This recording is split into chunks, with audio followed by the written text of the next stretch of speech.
భూషణ్ మీ దగ్గర అంటగా పనిచేసేది? అవును, భూషణ్ రైటర్ అవడానికి మా మాట సాయం బోర్డు ఉంది. మీరు నోటితో సాయం చేశారు, మనం నోట్లతో సాయం చేసాలండి. ఓకే. అమ్మా సరస్వతి, అబ్బాయి ఇంటి దగ్గర నుంచి బయలుదేరాడా?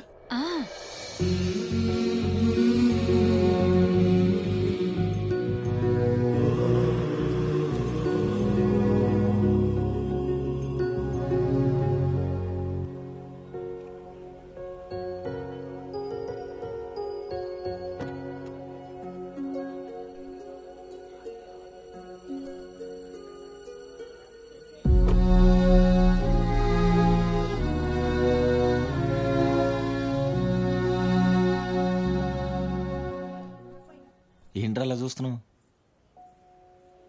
ఏంటి బుక్ ఓపెన్ చేసావా?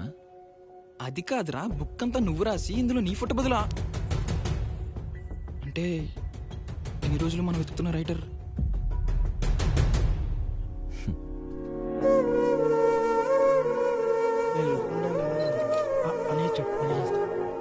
ఇదిగో, అందరి ముందు మాత్రం నువ్వు నన్ను ఏం అనకూడదు, అర్థమైందా? ఏమనుంటే మనం ఇంటికి వెళ్ళి చూసుకుందాం. సర్లే ముందు పద. ఏంట్రా మొత్తానికి మరదల పిల్లనే చేసుకుంటున్నావుగా? నవ్వరా, నవ్వు, సంతోషంగా ఉండు.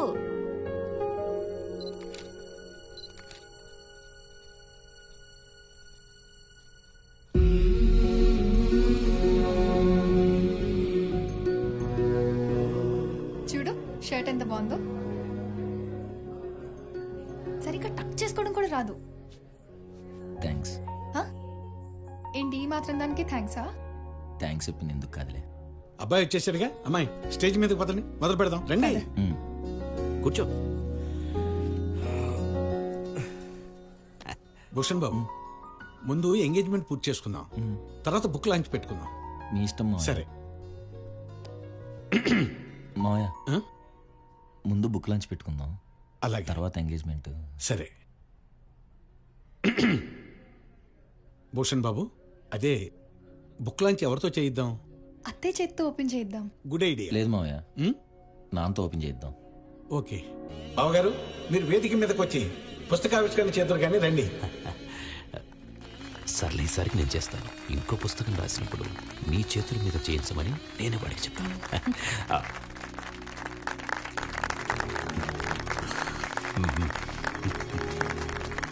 ఇదిగో సౌమిత్రి, ఆ పుస్తకం తీసుకురా.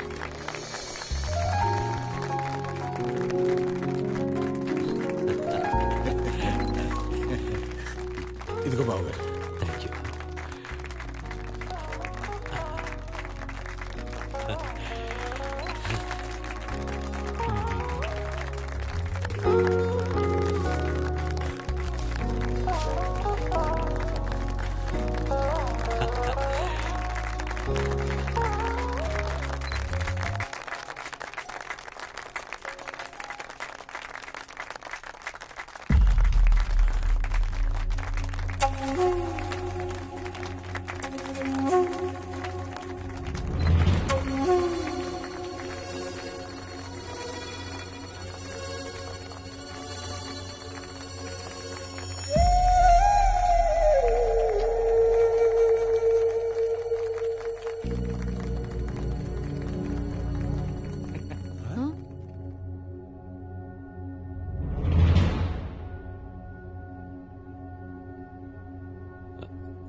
ఏంట్రా నువ్వు రాసి అమ్మ ఫోటో వేసావు?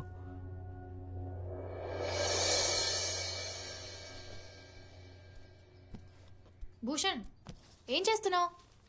కొంచెం అందుకుంటావా? బాగా బరువుగా ఉంది. ఏ జాగ్రత్త.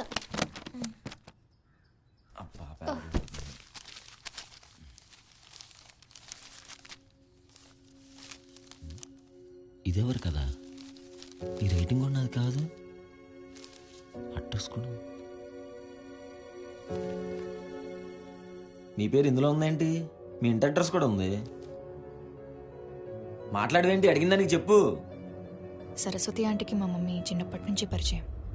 ఏంటి నీ కొడుకు రైటర్ అని నీకు తెలియకపోవడం ఏంటి? అసలు ఎలా తెలిసింది నీకు? వాడి మనసులో ఏముందో తెలిసిందాన్ని వాడి రూమ్లో ఏముందో తెలీదా? వాడు చెప్పకపోవడానికి కారణం ఏదైనా కావచ్చు.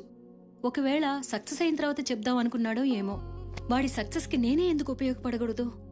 నా రైటింగ్ వాడికి ఉపయోగపడుతుందంటే నాకు కావాల్సిందే ఉంది. అందుకే నేను బుక్ రాద్దాం అనుకుంటున్నాను. ఏంటి పిచ్చిదానిలా మాట్లాడుతున్నావు? మనం చిన్నప్పుడు చాలా అనుకునేవాళ్ళం, నేను డాక్టర్ అవ్వాలని, నువ్వు రైటర్ అవ్వాలని. కానీ పెళ్ళయ్యాక ఇవన్నీ ఎక్కడ కుదురుతాయి? అప్పట్లో నువ్వు పెద్ద రైటర్ అవుతావని అనుకున్నా. కానీ ఎక్కడయ్యో, అనుకోవడానికి అన్నీ బానే ఉంటాయి, చేయడానికే చాలా కావాలి. మమ్మీ, ఆంటీ కాదు నువ్వు పిచ్చిదానిలా మాట్లాడుతున్నావు. ఇది ఎలా ఉందంటే పెళ్ళయ్యాక అంతేనా, ఇంకేం చేయలేమా? నీ మాటలు వింటుంటే రేపు నా ఫ్యూచర్ కూడా ఇలానే ఉంటుందా అనిపిస్తుంది. అనిపించడం కాదు, భయం వేస్తుంది. అది కాదే, అబ్బా ఆగు. ఆంటీ, మీరేమంటున్నారో నాకు అర్థమైంది. మీకు నేను హెల్ప్ చేస్తాను. మా ప్రింటింగ్ ప్రెస్లో ఒక బుక్ పబ్లిష్ చేద్దాం. దాంతోపాటు ఒక బ్లాగ్ క్రియేట్ చేసి వీక్లీ కాంటెంట్ పోస్ట్ చేస్తే రీచ్ బాగుంటుంది. హ్యాపీయా? నువ్వు రాసిన బుక్కి నువ్వే రైటర్ అని చెప్పుకోలేని పరిస్థితిలో ఉన్నావు. ఎలాగైనా ఎంకరేజ్ చేయాలని ఆంటీ నీ పేరుతో బుక్ రాశారు.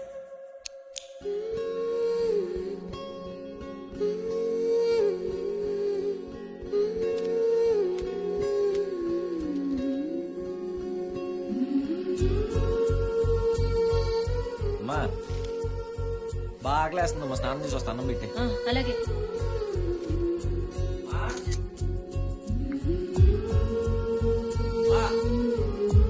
వస్తున్నా. జీవితాన్ని కాసి వడపోసిన వాడు రాస్తే ఎలా రాస్తాడో అలా రాశాడండి. ఇంత చిన్న వయసులో అంత జ్ఞానం వచ్చిందంటే మామూలు విషయం కాదండి. ఏంట్రా? ఏదో జోక్ గుర్తుకొచ్చిందమ్మా, బాయ్. కానీ నువ్వు నీది కాని పేరుని వాడుకోవడం స్టార్ట్ చేశావు. ఏ తల్లైనా కొడుకు ఓడిపోతే ధైర్యాన్ని ఇస్తుంది, కానీ ఆంటీ ధైర్యంతో పాటు నమ్మకాన్ని కూడా ఇవ్వాలనుకున్నారు. అందుకే తనే నీ పేరు మీద బుక్ రాశారు. చివరికి ఎవరో రాసిన బుక్ని నువ్వే రాశావు అని చెప్పుకునే స్థాయికి దిగజారిపోయావు. నీ అంతట నువ్వే తెలుసుకోవాలని ఇదంతా చేయాల్సి వచ్చింది.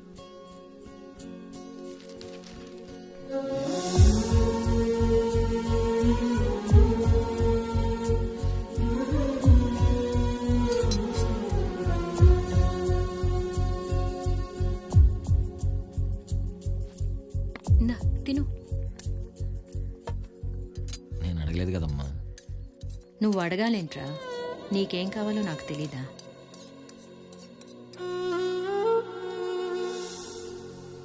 ఇన్ని రోజులు అమ్మ రాసి ఆ పేరు నాకు ఇచ్చింది నాన్న. ఇప్పుడు నేను రాశాను, అందుకే అమ్మ పేరు వేశా. ఇప్పటి వరకు ఇది ఎవరు కదా అనుకున్నాను నాన్న. అప్పుడు తెలిసింది ఇది అమ్మ కదని. మా అమ్మ రాసిన కథ.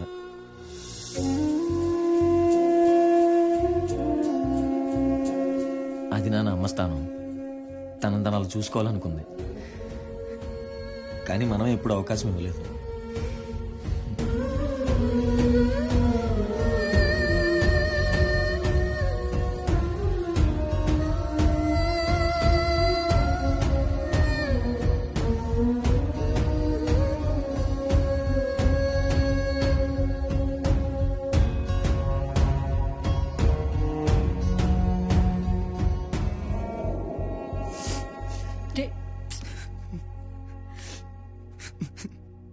చూడు, ఇదంతా చేసింది నువ్వు నేర్చుకుంటావనే కానీ బాధ పెట్టడానికి కాదు.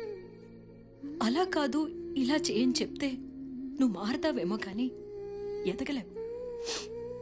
నీ అంతట నువ్వు తెలుసుకుంటేనే ఇంకొకరికి చెప్పే స్థాయికి వెళ్తావు. అయినా ఇందులో నా స్వార్థం కూడా ఉంది. రైటర్ సరస్వతి గారు అంటే వచ్చే ఆనందం కన్నా రైటర్ పద్మభూషణం గారి తల్లి సరస్వతి అంటే వచ్చే ఆనందమే నాకెక్కువ. నేను రాశాను అని ఎవరికి చెప్పుకోలేని పరిస్థితిలో నువ్వున్నావు. నాకు రాయాలనుందని ఎవరికి చెప్పలేని పరిస్థితిలో నేనున్నా. ఇద్దరి దారులు ఒకటే కావచ్చు, కానీ నువ్వు కూడా నాలాగే ఎవరికి తెలియకుండా మిగిలిపోతావేమోనని భయమేసిందిరా. అసలు నువ్వు రైటర్ అవ్వాలనుకుంటున్నట్టు మాకెందుకు చెప్పలేదమ్మా? ఎవరు అడగలేదురా.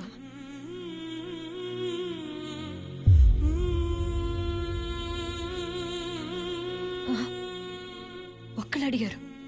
నా చిన్నప్పుడు అనుకుంటాను మా తెలుగు టీచర్ అడిగింది. సుబ్రహ్మణ్యం, పెద్దయితే నువ్వేమవుతావు చెప్పు. టీచర్, నేను రాజకీయ నాయకుడిని అవుతాను టీచర్. సరస్వతి, నేను రైటర్ అవుతా టీచర్. నా కథలు రాయడం అంటే చాలా ఇష్టం. బాగా రాస్తే చాలు మంచి రైటర్ అయిపోవచ్చు అనుకున్నాను. నాకు తెలియదు కదా మధ్యలో పెళ్ళని ఒకటి ఉంటుందని. చదువయ్యాక అబ్బాయిల్ని నువ్వేమవుతావని అడుగుతారు, అమ్మాయిల్ని పెళ్లి చేసుకుంటావా అని అడుగుతారు.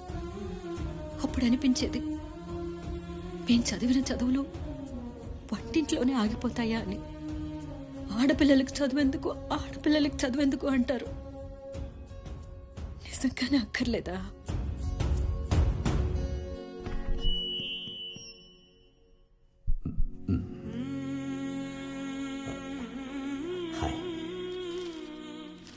ఈరోజు మీ అందరి ముందు నిలబడి ఇంత గర్వంగా మాట్లాడడానికి కారణం మా అబ్బాయి కాదు, మా ఆవిడ. తను రైటర్ అని చెప్పుకోవడానికి గర్వంగా ఉంది. చిన్నప్పటి నుంచి తన టాలెంట్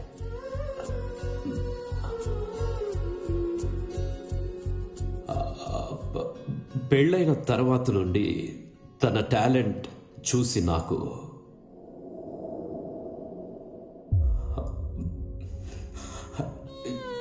ఇది ఆమె విజయం కాదు, మా కుటుంబ విజయం. మా కుటుంబ విజయం. ఇంకా మంచి రైటర్ అవ్వాలంటే బుక్ రాస్తే చాలదు, దాని వెనకాల ఎంతో ప్రోత్సాహం ఉండాలి.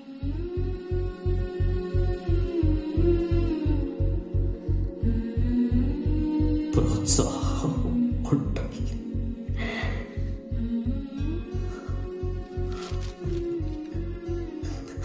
నువ్వు ఏమవుదాం అనుకుంటున్నావు? నీకేది ఇష్టం అని నేను ఎప్పుడు అడగనందుకు సారీ. మాకేం కావాలో ముందే తెలుసుకొని ఇంత చేసినందుకు థ్యాంక్స్. మా ఆవిడ సరస్వతి.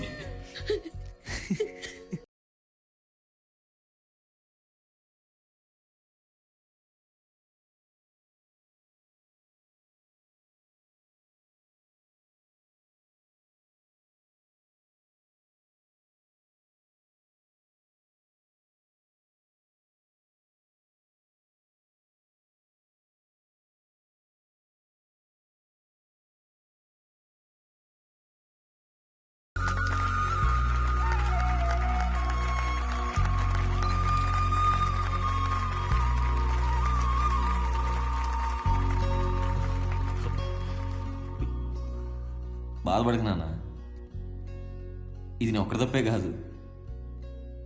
నువ్వు, నేను, బహుశా అందరం ఇలానే ఉన్నాం. ఇన్నాళ్ళు నేను కూడా అలానే ఉన్నా. నాకు ఇప్పుడే తెలిసింది మీ అమ్మ ఏమవుదాం అనుకుంటుందో అడుగు అని.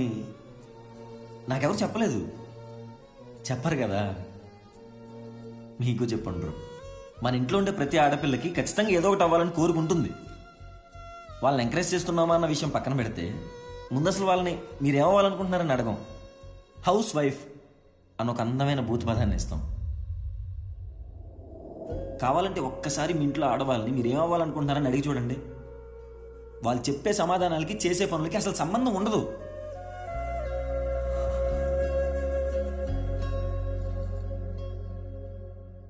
ఒక్కసారి అడుగుదాం.